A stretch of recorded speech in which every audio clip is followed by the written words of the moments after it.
Chapter 1. The Invitation Wrapped in Snow. The winter of 1938 was a particularly bitter one in St. Mary Mead, and Miss Jane Marple found herself unusually restless. The snow had blanketed the village in a hush, muffling the usual chatter of neighbours and the clatter of carts. Her knitting needles clicked rhythmically by the fire, but her mind wandered, craving something beyond the familiar rhythms of village life. It was on such an afternoon, with a pot of tea cooling on the table, that the postman delivered an envelope that would alter her Christmas plans. The letter was embossed with the crest of the Evergreen Hotel, a grand establishment nestled in the Cotswolds, known for its opulent holiday retreats. Miss Marple's delicate fingers traced the wax seal before breaking it open. The invitation, penned in elegant script, read, "Dear Miss Marple, you are cordially invited to join us for an exclusive Christmas celebration at the Evergreen Hotel from December 23rd to December 26, 1938. Our festive gathering promises fine dining, warm company, and the charm of an English Christmas. Your presence would greatly honour us. Yours sincerely, Margaret and Charles Haverford." Proprietor's Miss Marple's eyebrows lifted slightly. She knew no Haverfords, and the invitation bore no hint of who had recommended her. "Curious," she murmured, setting the letter down. Her nephew Raymond would have called it a lark, but Miss Marple sensed something more, a thread of purpose woven into the unexpected summons. She recalled a passing mention of the Evergreen Hotel in a letter from her old friend Dolly Bantry, who had stayed there the previous summer and spoken of its peculiar charm and eclectic guests. "An invitation out of the blue is rarely without motive," she said to herself, her eyes narrowing with that familiar spark of curiosity. She sipped her tea, considering. The village was quiet, her garden dormant under snow, and the prospect of a mystery, for she was certain there was one brewing, proved irresistible. "Very well," she decided, folding the letter neatly. "I shall see what this Christmas holds." The next morning, Miss Marple sent her acceptance by post, requesting a modest room and confirming her arrival by train. She packed her valise with practical woolens, a few cherished books, and her ever-present knitting bag. As she boarded the train to the Cotswolds, the snow falling gently outside the window, she felt a tingle of anticipation.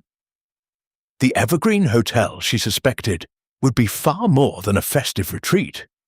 It would be a stage for secrets, and Miss Marple was never one to miss a performance. Before we move on, Detective, where in the world are you solving mysteries with us? Drop your location in the comments.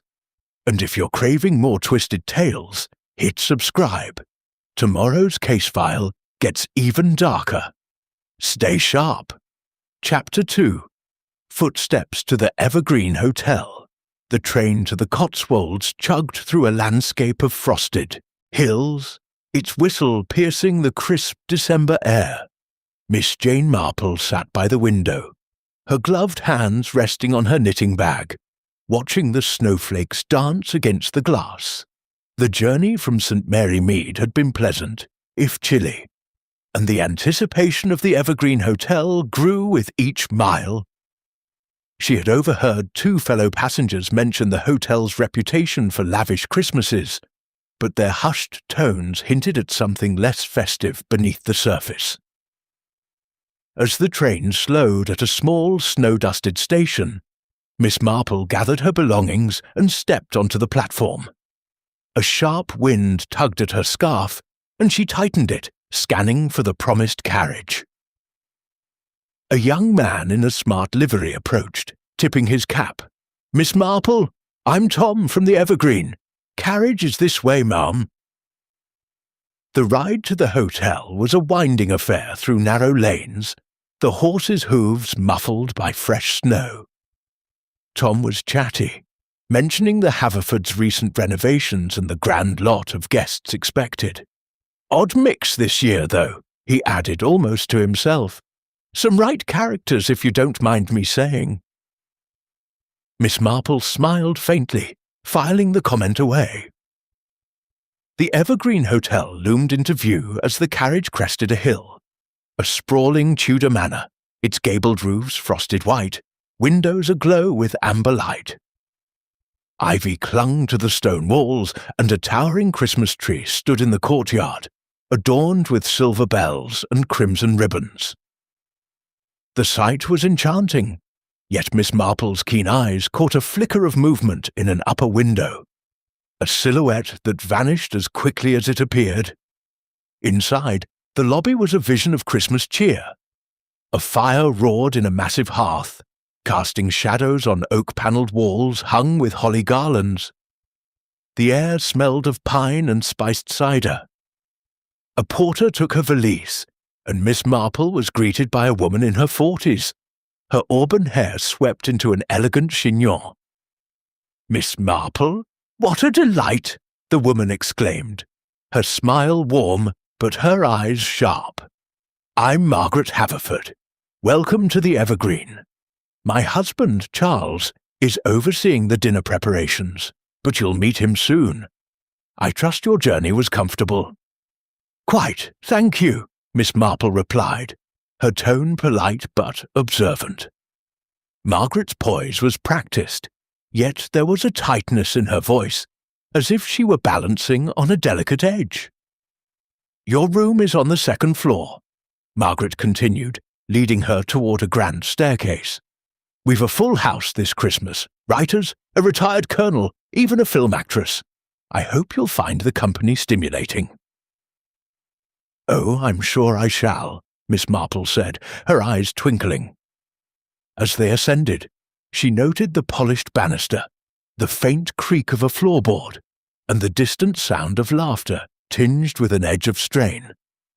The Evergreen Hotel, she thought, was already revealing itself as a place where facades were as carefully arranged as the decorations. Her room was cozy, with a four-poster bed and a window overlooking the snow-covered gardens. As she unpacked, Miss Marple's mind turned to Tom's remark about characters and Margaret's guarded warmth. "A stage is set," she murmured, adjusting her spectacles, "and every stage has its shadows." Chapter 3. A hostess with polished secrets, Miss Jane Marple settled into her room at the Evergreen Hotel, her knitting needles already clicking as she arranged her thoughts. The fire in her small grate crackled, casting a warm glow, but her mind was on the faint undercurrents she had sensed in the lobby. After freshening up, she donned a modest lavender dress and made her way downstairs. Drawn by the promise of tea and an opportunity to observe her hosts more closely. The drawing room was a splendid affair, with velvet drapes and a chandelier that glittered like icicles. A long table held a silver tea service, surrounded by platters of scones and mince pies.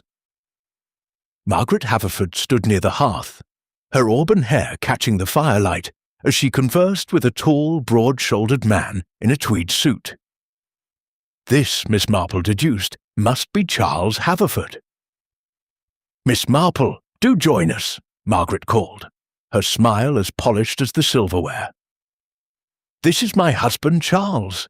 He's been fussing over tomorrow's Christmas dinner all day."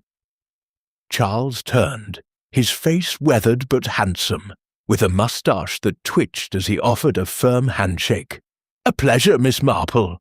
Margaret tells me you're from St. Mary Mead. Quiet place, I hear. Hope our little gathering won't overwhelm you."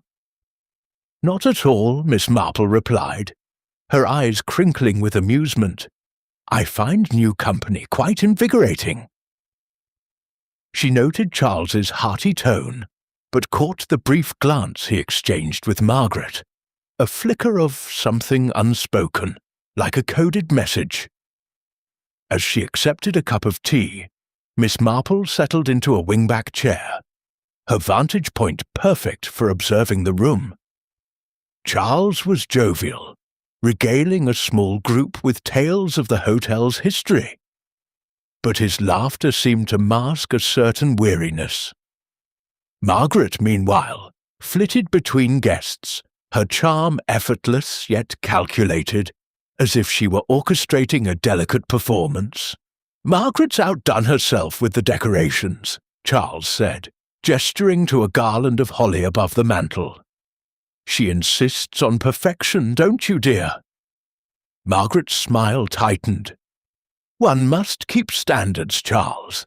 Our guests expect it." Her words were light, but Miss Marple detected a barb beneath them, as if the couple's harmony was a well-rehearsed act. A young maid, no older than 20, entered with a fresh tray of biscuits. She moved nervously, her eyes darting toward Charles before she hurried out.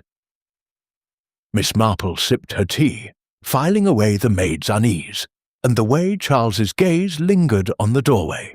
"Tell me, Mr. Haverford," Miss Marple said, her tone mild, "how did you come to choose this splendid hotel for your venture?"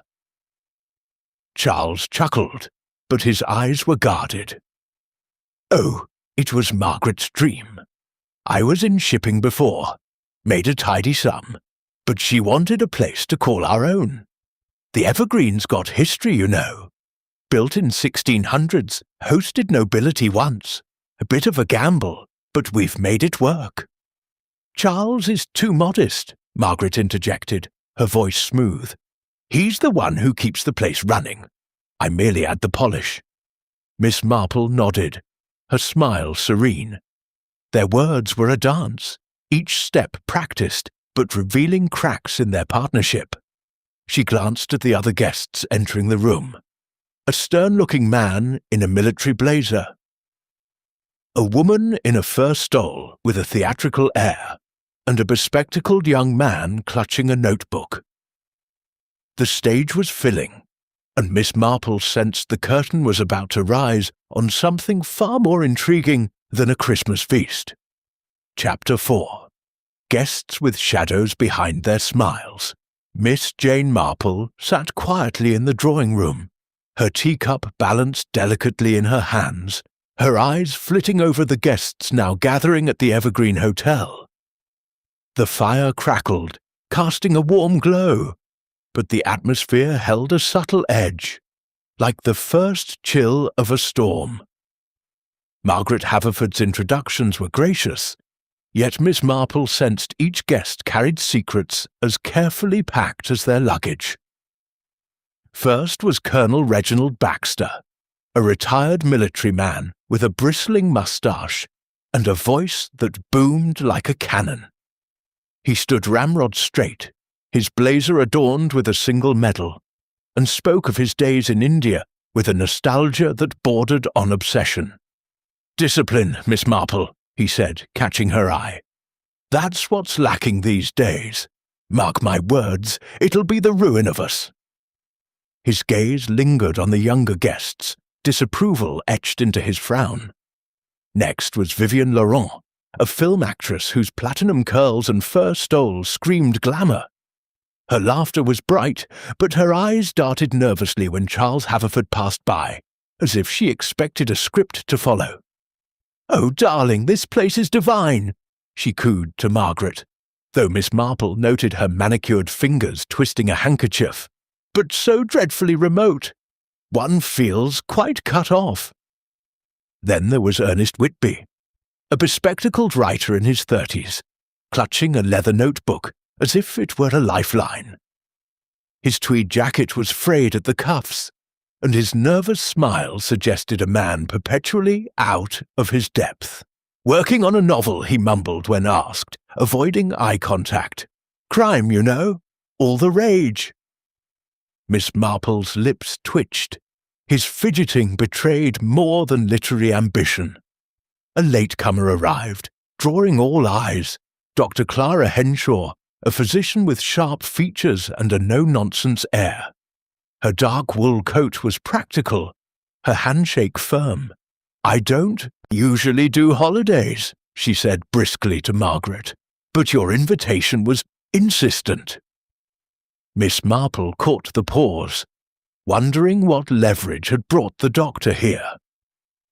Finally, there was young Peter Gale, a photographer with tousled hair and a camera slung around his neck. His boyish grin was disarming, but his habit of snapping candid shots seemed to unsettle the others. "Just capturing the moment," he said when Vivian flinched at a flash. Miss Marple noted how his lens lingered on the Haverfords, as if searching for something specific. As the group mingled, Miss Marple sipped her tea, her mind cataloguing their interactions. Colonel Baxter's brusque dismissal of Ernest's literary chatter, Vivian's forced laughter at Charles's jokes, Clara's guarded responses to Margaret's questions. Each exchange was a thread in a tapestry of tension.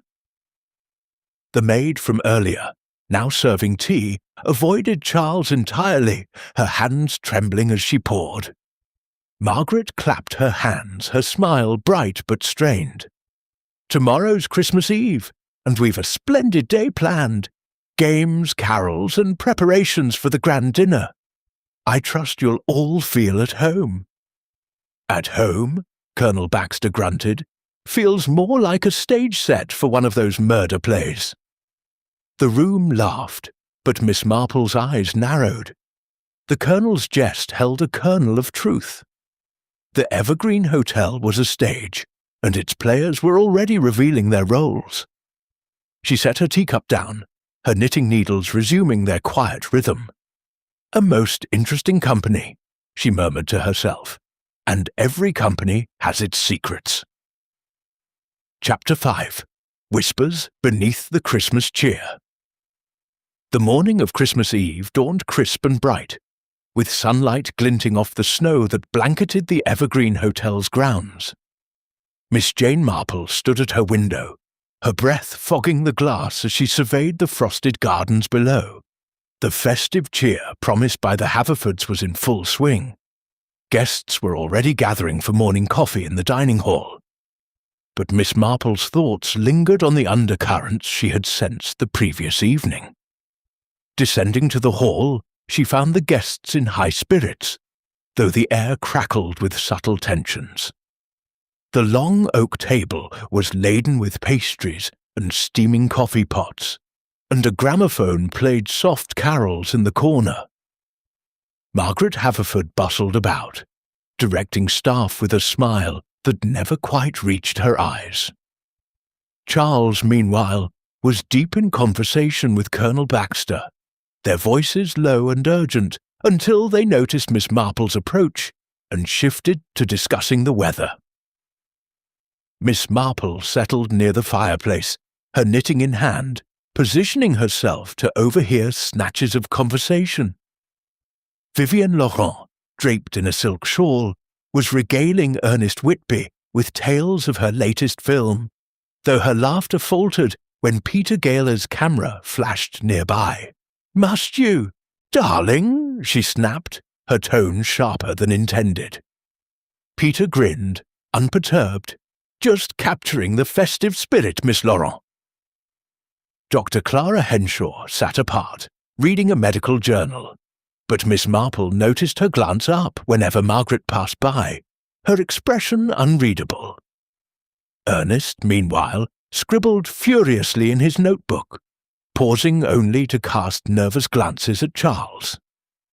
The young maid from yesterday, whom Miss Marple now knew as Lily, moved silently among the guests, her eyes downcast but her ears clearly attuned to the chatter. As coffee was cleared away, Margaret announced a morning of parlour games in the library. Miss Marple joined the group, her mild demeanour masking her keen interest. During a lively round of charades, she overheard a whispered exchange between Charles and Vivienne behind a bookcase. "You promised it was sorted," Vivienne hissed, her voice barely audible. Charles's reply was curt. "Keep your voice down. It will be." Miss Marple's needles paused, her mind filing away the fragment. Later, as the group dispersed for a stroll in the gardens, Miss Marple lingered near the library's bay window. She spotted Lily outside, speaking heatedly with Peter Gale near a snow-covered hedge. Their words were lost to the wind, but Lily's flushed cheeks and Peter's placating gestures suggested a disagreement. When Lily noticed Miss Marple watching, she hurried back inside, leaving Peter to adjust his camera with a frown. By afternoon, the hotel buzzed with preparations for the Christmas Eve festivities. Miss Marple volunteered to help arrange holly wreaths, using the task to observe the staff. Lily's nervous glances toward the Haverfords were unmistakable, and a footman named Thomas seemed equally on edge, avoiding Charles entirely. "A house full of secrets," Miss Marple murmured, her fingers deftly tying a ribbon, "and secrets like snow have a way of piling up before they melt." As evening approached, the promise of carols and a lavish supper loomed, but Miss Marple's thoughts were on the whispers she had collected. Each was a thread in a tangled web, and she suspected the Christmas dinner tomorrow would pull them taut.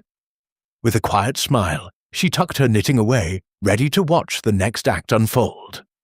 Chapter 6. Preparations laced with tension. The afternoon of Christmas Eve at the Evergreen Hotel was a flurry of activity, the air thick with the scent of roasting chestnuts and pine. Miss Jane Marple, ever unobtrusive, joined the guests in the main hall, where preparations for the evening's festivities were in full swing. Servants bustled about, polishing silver candelabras and arranging poinsettias, while Margaret Haverford directed with the precision of a conductor. Yet, Miss Marple noted, her commands carried a brittle edge, as if the weight of perfection was wearing thin. The guests were roped into light tasks to foster holiday spirit. Colonel Baxter, with a gruff sense of duty, helped hang garlands, though he muttered about frivolous nonsense. Vivienne Laurent, ever the performer, draped tinsel with theatrical flourishes, drawing admiring glances from Ernest Whitby, who seemed torn between his notebook and her charm. Dr. Clara Henshaw, however, declined to participate, citing a headache, though Miss Marple saw her slip into the library with a purposeful stride. Peter Gale darted about, his camera clicking, capturing moments that seemed to unsettle more than delight. Miss Marple volunteered to assist Lily, the young maid, with setting out place cards for the Christmas dinner. As they worked, she observed Lily's trembling hands and downcast eyes. "You seem troubled, my dear," Miss Marple said gently, folding a napkin. "Is the holiday rush too much?" Lily started, nearly dropping a card. "Oh, no, Mum. Just lots to do." Her voice was strained, and she glanced toward the kitchen, where Charles Haverford was inspecting a tray of mince pies. Miss Marple followed her gaze, noting Charles's brusque manner with the cook, a contrast to his usual geniality. A sudden clatter from the far end of the hall drew their attention. Thomas, the footman, had dropped a tray of crystal glasses. His face flushed as Charles approached with a sharp word. "Clumsy fool!" Charles muttered, loud enough for Miss Marple to hear. Thomas mumbled an apology and fled, leaving Margaret to smooth over the incident with a forced laugh. "Just a small mishap, nothing to spoil the cheer."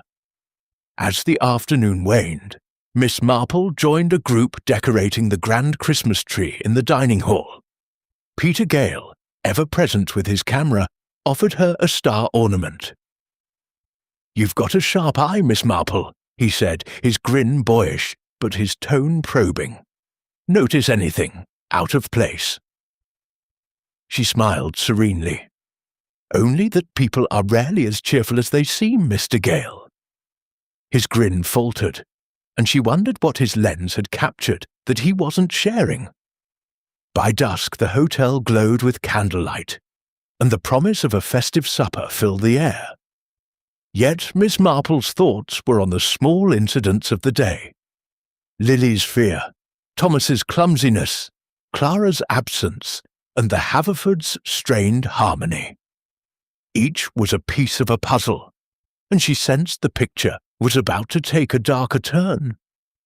As the guests retired to dress for the evening, Miss Marple lingered, her knitting in hand. Preparations, she mused, her needles clicking softly, are not only for dinners, but for secrets to be unveiled. The stage was set, and she was ready for the next curtain to rise. Chapter 7. A Shadow on Christmas Eve. The Christmas Eve supper at the Evergreen Hotel was a splendid affair, with candlelit tables and the soft strains of Silent Night from the gramophone. Yet, as Miss Jane Marple took her seat among the guests, her keen eyes caught flickers of unease beneath the festive veneer. The dining hall gleamed with polish, but the atmosphere held a tension that no amount of holly could dispel. The meal progressed smoothly at first, roast goose, plum pudding, and mulled wine sparking lively chatter. Colonel Baxter recounted tales of Christmas in Calcutta, while Vivian Laurent's laughter rang out, though Miss Marple noted her glances toward Charles. Haverford were more guarded than merry. Ernest Whitby scribbled in his notebook between bites, murmuring about inspiration, while Dr. Clara Henshaw ate sparingly, her sharp eyes scanning the room. Peter Gale, camera absent for once, seemed unusually subdued, his usual grin replaced by a thoughtful frown. As dessert was served, Miss Marple excused herself briefly, citing a need to fetch her shawl. In truth, she wished to explore the hotel's quieter corners. The corridors were dim, lit only by flickering sconces, and the air was heavy with the scent of wax and pine. As she passed the library, she heard raised voices, a man and a woman, their words muffled but heated. "You can't keep dodging this," the woman snapped, her voice low but fierce. Miss Marple recognized Vivian's theatrical cadence. The man's reply, Charles, she was certain, was curt. "Not here! Not now!" The conversation cut off as footsteps approached, and Miss Marple slipped behind a curtain, her heart steady, but her curiosity aflame. Emerging moments later, she continued down the hall, only to pause at a faint creak from above. A shadow moved along the upper landing, a figure too fleeting to identify, but its stealth suggested purpose. Miss Marple's lips pursed. Shadows, in her experience, often preceded revelations. Returning to the dining hall, she found the mood shifted. Lily, the maid, was clearing plates with a trembling hand, her face pale as she avoided Charles's gaze. Margaret, ever the poised hostess, was reassuring Ernest about a spilled wineglass, but her eyes darted toward her husband with a flicker of irritation. Colonel Baxter, meanwhile, was arguing with Peter about the merits of modern photography, his voice loud enough to mask quieter exchanges. As the evening wound down, the guests were invited to the drawing-room for carols. Miss Marple lingered, watching as Thomas, the footman, slipped out a side door, his expression troubled. She made a mental note to speak with him later. His unease was too pronounced to ignore. By the fire, as Vivian led a shaky rendition of "O Come, All Ye Faithful," Miss Marple's thoughts were elsewhere. The voices in the library, the shadow on the landing, the nervous glances of the staff, all were threads in a tightening web. "Shadows cast long webs," she murmured, her knitting needles resuming their rhythm, "and webs, once spun, ensnare." The night was young, but Miss Marple knew the true drama of the Evergreen Hotel was only beginning. Chapter 8. Morning Gifts and Hidden Glances. Christmas morning at the Evergreen Hotel dawned with a quiet radiance, the snow outside sparkling under a pale sun. Miss Jane Marple rose early, her breath visible in the chilly room as she dressed in a sensible wool skirt and cardigan.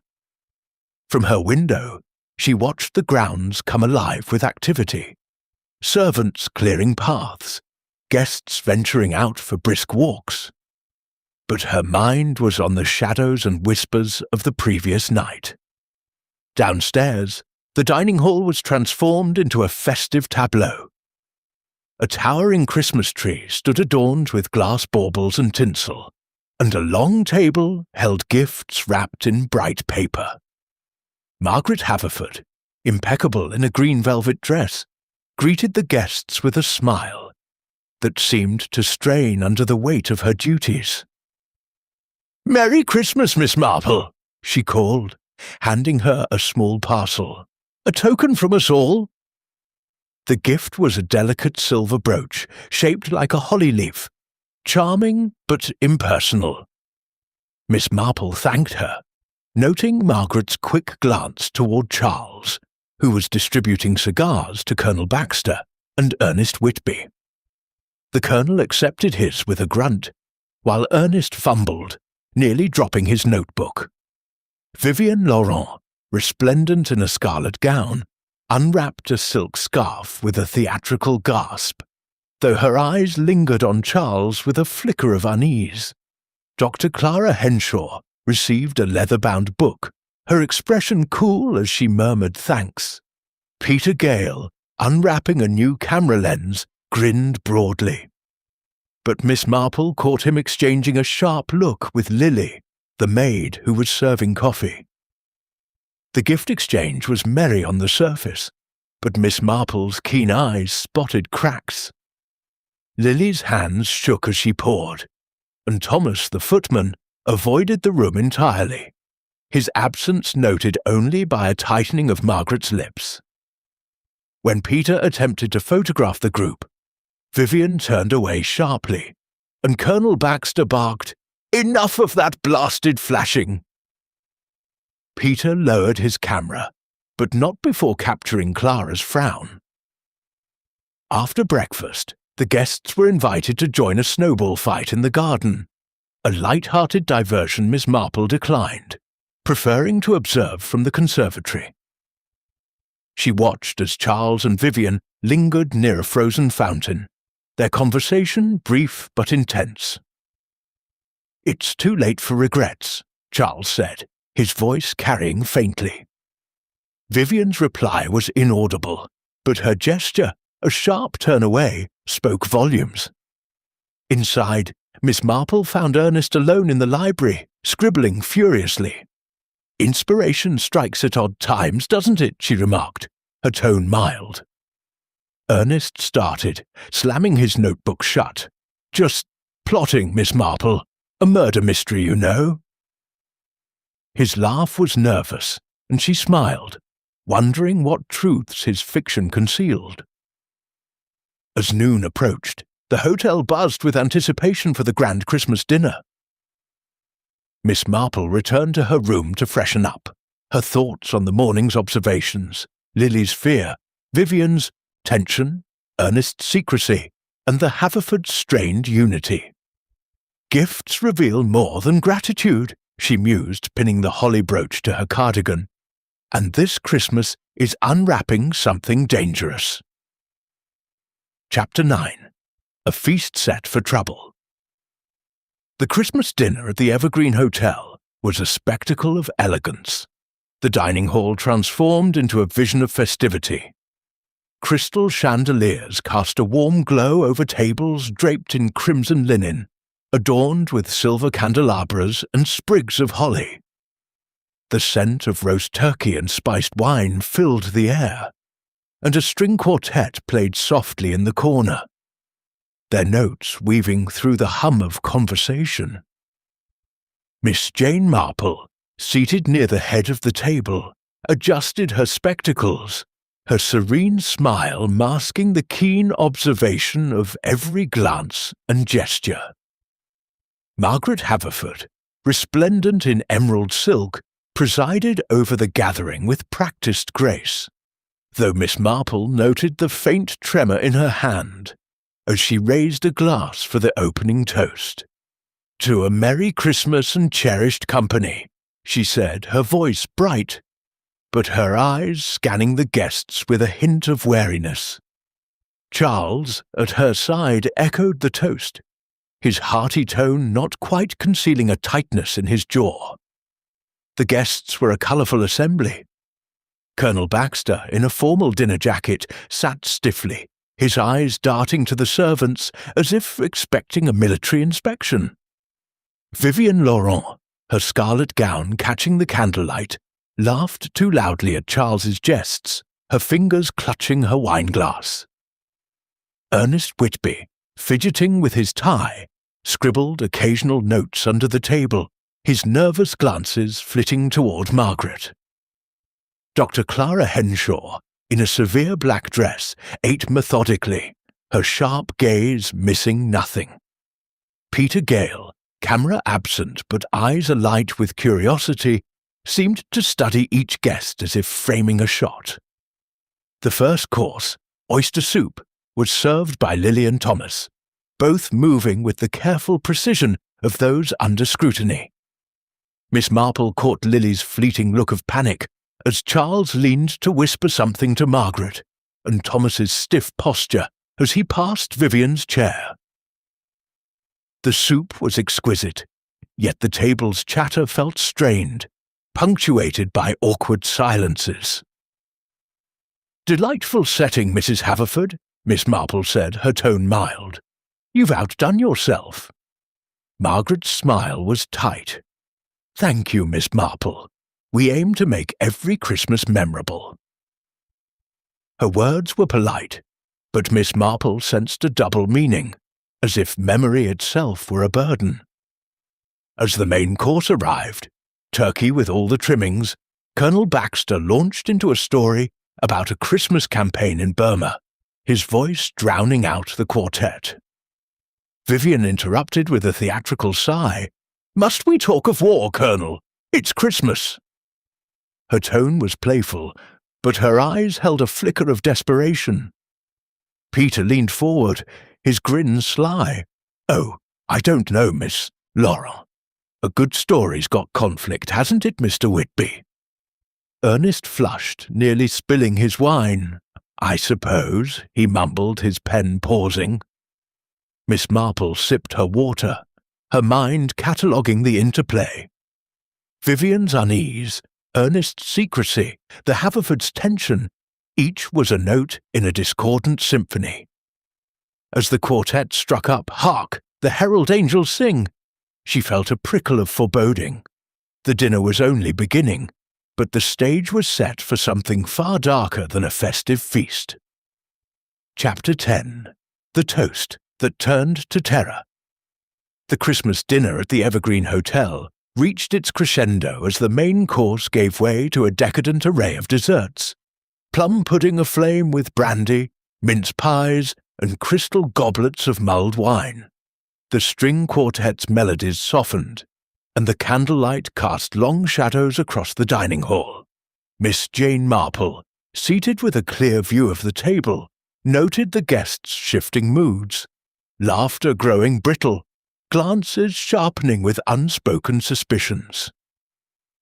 Charles Haverford rose, his broad frame commanding attention as he tapped a spoon against his glass. The room fell silent, all eyes on him. "Ladies and gentlemen," he began, his voice rich but strained, "before we indulge in these splendid sweets, I propose a toast to new beginnings, old secrets, and the magic of Christmas." The words hung oddly in the air, and Miss Marple's eyes narrowed. Old secrets was a curious choice, and she saw Vivian Laurent's hand tighten around her goblet, her painted lips parting slightly. Colonel Baxter raised his glass with a grunt, while Ernest Whitby fumbled his splashing wine onto his napkin. Dr. Clara Henshaw's expression remained impassive, but her fingers tapped the table. Peter Gale lifted his glass with a wry smile, his eyes locked on Charles. Margaret Haverford stood to join the toast, her emerald gown shimmering. "To our guests," she added, her smile tight, whose presence makes this night unforgettable." She raised her goblet, and the guests followed suit, the clink of crystal echoing. As they drank, a sudden gasp shattered the moment. Vivienne Laurent clutched her throat, her goblet slipping from her hand to shatter on the floor. Her face contorted, eyes wide with panic as she staggered back, collapsing into her chair. "Poison!" she choked out, her voice a rasp before she slumped, motionless. Chaos erupted. Colonel Baxter leapt to his feet, barking orders as if on a battlefield. Ernest dropped his notebook, his face ashen. Peter lunged toward Vivienne, but Dr. Clara Henshaw was faster, kneeling beside her, checking her pulse with clinical precision. "She's dead," Clara announced, her voice steady but grim. Margaret's scream cut through the din, her hands trembling as she gripped Charles's arm. "How could this happen?" she cried, her composure shattered.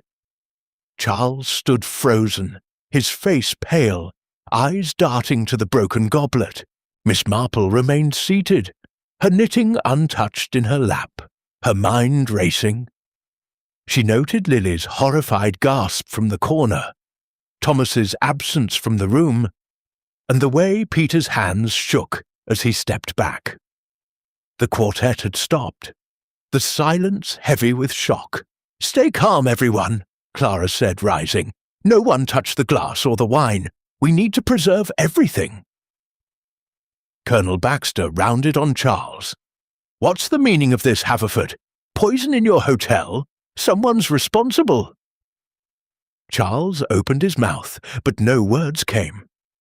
Margaret clutched his arm tighter, her eyes wild. Miss Marple's gaze swept the table, the spilled wine, the scattered dessert plates, the guests' stunned faces. "A toast to secrets," she murmured to herself, "and one has just been unveiled." The festive night had turned deadly, and Miss Marple knew the true work of Christmas had begun. Chapter 11.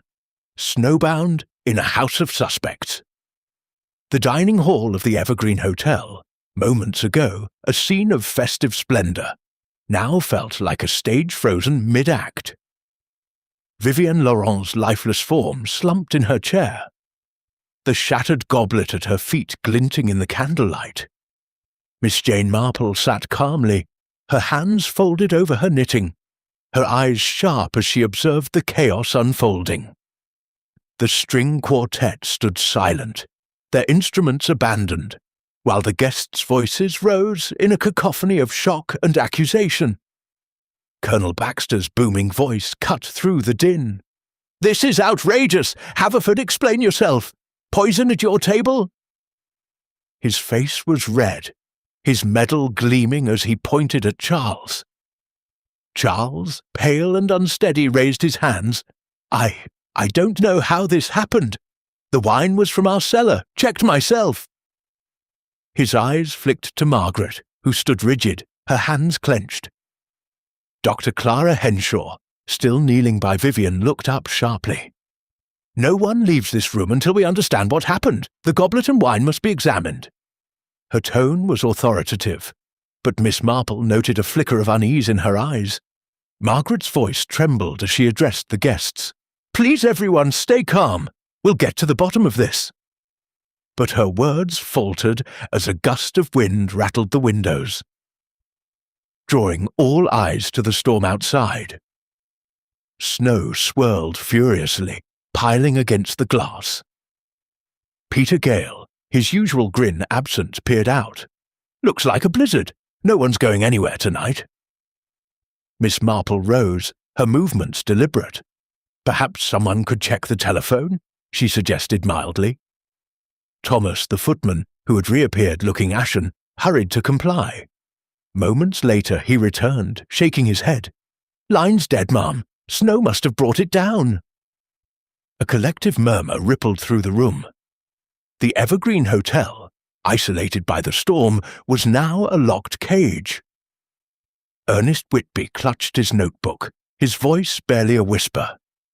"Trapped with a murderer." "Nonsense," Charles snapped. but his bravado was thin. It could have been an accident. Bad wine, perhaps. Clara scoffed. Bad wine doesn't cause convulsions like that. It was poison, and deliberate. Her eyes swept the room, lingering on each guest. Miss Marple's gaze followed Clara's, noting the reactions. Lily, the maid, hovered near the door, her face pale as she avoided Charles's glance. Peter's hands fidgeted, his eyes darting to the broken goblet. Colonel Baxter stood rigid, his fists clenched, while Ernest scribbled furiously, as if documenting his own fear. Margaret, regaining some composure, clapped her hands. We'll move to the drawing room. The staff will secure this area until we can investigate properly. Her voice was firm, but Miss Marple caught the tremor in it. As the guests shuffled out, Miss Marple lingered, her eyes on the goblet's shards. The wine had spread across the floor, mingling with a stray holly leaf from the table's centerpiece. A locked hotel, she murmured, and a poison that unlocks secrets. She tucked her knitting into her bag, her mind already sifting through the threads of motive and opportunity. The storm had trapped them, but it had also trapped the killer, and Miss Marple was determined to find them. Chapter 12. Alibis Woven with Lies. The drawing room of the Evergreen Hotel was a stark contrast to the festive dining hall, its heavy drapes and flickering firelight casting an oppressive gloom. The guests sat in uneasy clusters, their faces etched with suspicion, as the reality of Vivian Laurent's murder settled over them. Miss Jane Marple, seated in a corner with her knitting, observed the group with her usual quiet intensity, her needles clicking softly as she pieced together the evening's events. Colonel Baxter broke the silence, his voice sharp. "Someone here poisoned that woman, and I'll not sit idly by. Haverford, what do you know about this?" He glared at Charles, who stood by the hearth, his hands clasped tightly behind his back. "I've told you, Colonel. I know nothing," Charles snapped, his face flushed. "The wine was fine, served to everyone. Why her?" His eyes darted to Margaret, who sat rigid, her hands twisting a lace handkerchief. Dr. Clara Henshaw, standing near a bookcase, crossed her arms. The poison was fast-acting, likely cyanide, given the symptoms. It was in her goblet, not the shared wine. Someone targeted her specifically. Her clinical tone did little to ease the tension. Miss Marple spoke up, her voice gentle but firm. "If I may, Dr. Henshaw, could anyone have tampered with Miss Laurent's goblet during the dinner?" All eyes turned to her, some with surprise, others with wariness. Clara nodded. "It's possible." The table was crowded, and the staff were moving about. A quick hand could have done it unnoticed. Peter Gale, slouched in an armchair, raised an eyebrow.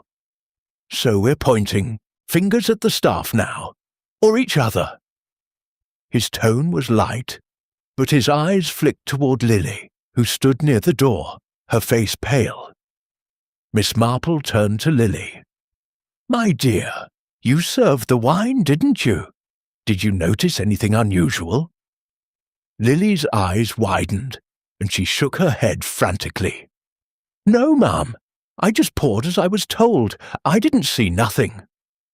Her voice cracked, and she glanced at Charles, who looked away. Margaret interjected, her voice sharp.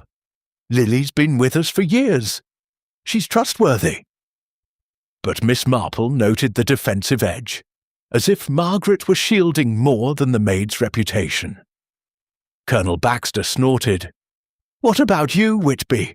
Always scribbling in that notebook, writing down alibis, are you?"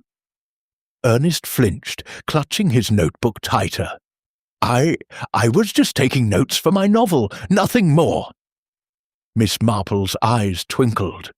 "And you, Mr. Gale? Your camera captures so much. Did it capture anything telling tonight?" Peter's grin faltered. "Didn't have it at dinner, Miss Marple. Too busy eating. but his fingers tapped nervously on the armrest. She turned to Charles. "Mr. Haverford, you were near Miss Laurent during the toast. Did you see anyone approach her goblet?" Charles hesitated, his jaw tightening. "No, I was focused on the toast. It all happened so fast." Margaret's hand grazed his arm, a subtle gesture that Miss Marple didn't miss. As accusation swirled, Miss Marple's mind worked through the alibis. Lily's fear, Peter's evasiveness, Ernest's secrecy, the Haverfords' tension. Each was a thread, but none yet formed the full pattern. The poison had been deliberate, and the killer was among them. Their alibi as fragile as the snow outside.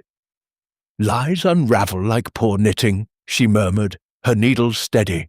"One tug, and the truth comes loose." Chapter 13. The clue the killer forgot.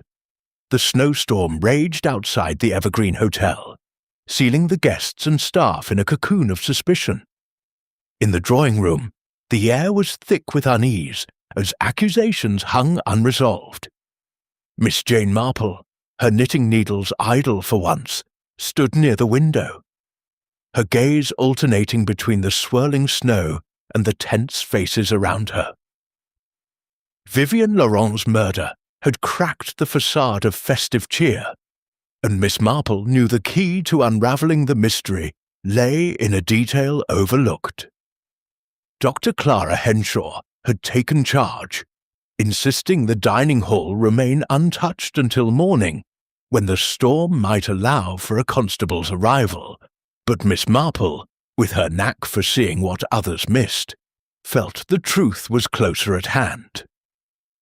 "Might I suggest," she said, her voice soft but carrying, "that we examine the dining hall ourselves? A small detail may shed light." Colonel Baxter scoffed. "What could an old lady find that we haven't?" But Clara nodded, intrigued. "It's worth a look. No one's to touch anything, though." The group returned to the dining hall, where Vivian's body had been respectfully covered with a tablecloth. The shattered goblet still lay on the floor, its wine staining the wood. Miss Marple moved slowly, her eyes scanning the table, plates, cutlery, the holly centerpiece. She paused at Vivian's place, noting the scattered holly leaves and a faint smudge on the tablecloth. "Curious," she murmured, bending closer. The smudge was a faint blue mark, barely visible, like ink or dye. She glanced at Ernest Whitby, who clutched his notebook tightly, his pen tucked into his pocket. "Mr. Whitby, do you use blue ink?" Ernest started, his face paling. Yes, but what's that got to do with anything?" His voice was defensive, and Miss Marple noted Peter Gale's sudden interest. She turned to Lily, who hovered nervously. "My dear, when you poured the wine, did you handle Miss Laurent's goblet differently?" Lily shook her head, but her eyes flicked to Charles, who stood rigid by Margaret. Miss Marple's gaze returned to the table, landing on a small, overlooked item, a silver spoon, slightly askew near Vivian's plate. She picked it up carefully, noting a faint residue on its handle, the same blue tinge as the tablecloth. "This spoon," she said, holding it up, "was not used for dessert, yet it's marked. Could it have held the poison?" Clara frowned, examining it. "Possibly. Cyanide could be concealed in a small amount, slipped into the wine." Her eyes narrowed at Charles. "You were closest to her during the toast." Charles bristled. "Are you accusing me? I'd no reason to harm her." Margaret's hand gripped his arm, her face pale. Miss Marple's eyes twinkled. "Not accusing, Mr. Haverford, merely observing." She turned to Peter. "Your photographs, Mr. Gale. Did any capture the table before the toast?" Peter hesitated, then nodded. "I might have one. From earlier." He retrieved his camera from his room, producing a print that showed the table mid-dinner. The spoon was missing from Vivian's place. The room fell silent, the weight of the clues sinking in. Someone had placed the spoon there, and the blue residue linked it to a specific hand. Miss Marple's mind raced, connecting the ink, the spoon, and the whispers she'd overheard. The killer's motive was crystallizing, and the final act was near. A hidden clue, she said softly, reveals a hidden heart. Chapter 14. Midnight Justice at the Evergreen. The drawing-room of the Evergreen Hotel glowed with the warmth of the fire, but the atmosphere was chilled by the weight of Vivian Laurent's murder. Miss Jane Marple stood near the hearth, the silver spoon with its faint blue residue in her hand, her serene demeanour masking the sharp clarity of her deductions. The guests and staff gathered, their faces a mix of dread and anticipation, as the snowstorm howled outside, sealing them in with the truth.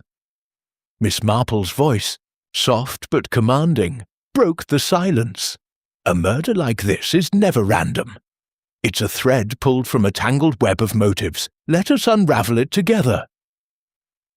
She held up the spoon. This was placed at Miss Laurent's place after the dessert course, carrying a trace of blue ink and cyanide, I suspect. Only one person here uses such ink. All eyes turned to Ernest Whitby, who clutched his notebook, his face ashen. "I didn't do it," Ernest stammered. "I write, that's all. My pen's always leaking, but I never touched her goblet." Miss Marple nodded. "I believe you, Mr. Whitby. Your ink marks the spoon, but not the crime." She turned to the group. The spoon was a distraction, meant to point to you. The real clue lies in the timing and the relationships. Her gaze settled on Margaret Haverford, whose hands twisted her handkerchief. "Mrs. Haverford, you are insistent that the wine was safe, yet you avoided drinking from your own goblet during the toast. Why?" Margaret's eyes widened. I was nervous, that's all. Hosting is taxing." But her voice trembled, and Charles stepped forward, his face darkening. "Leave her be, Miss Marple. You're grasping at straws." Miss Marple's eyes twinkled. "Not quite, Mr. Haverford. You see, I overheard you and Miss Laurent arguing in the library on Christmas Eve. She said you promised it was sorted. I believe she was blackmailing you, about an affair perhaps, that threatened your marriage and this hotel's reputation."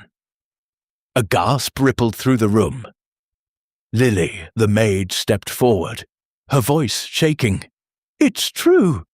I saw them together months ago, in the summer. Miss Laurent threatened to tell Mrs. Haverford unless Mr. Charles paid her." Charles's face crumpled. "It was a mistake, Margaret. I ended it, but Vivian wouldn't let it go. She wanted money, more and more." Margaret's eyes blazed. "You fool, Charles! I knew, I've always known." Her voice dropped to a whisper, "And I couldn't let her ruin us." The room froze. Miss Marple spoke gently. "You poisoned her goblet, Mrs. Haverford. During the bustle of the dinner, you slipped cyanide, perhaps from the gardening shed, into her wine. You placed Ernest's spoon to cast suspicion, knowing his leaky pen left traces everywhere." Margaret's composure shattered, tears streaming. "She'd have taken everything, our home, our future. I had to protect us." Colonel Baxter roared, "Good God, woman!" But Clara Henshaw silenced him with a look, her respect for Miss Marple evident. Peter Gale's camera clicked, capturing Margaret's confession. Charles sank into a chair, head in hands. "I didn't know, Margaret." Miss Marple's voice was kind but firm. "Secrets destroy, Mrs. Haverford, but the truth, however painful, sets things right." She turned to the group. "When the storm clears, the authorities will handle this. Until then, we keep the peace." As the guests dispersed, Miss Marple sat by the fire, Her knitting resumed. The web was untangled, the twist of Margaret's betrayal both shocking and inevitable. "A sad Christmas," she murmured, "but justice is its own gift." The fire crackled, and the Evergreen Hotel settled into a quiet, sombre dawn.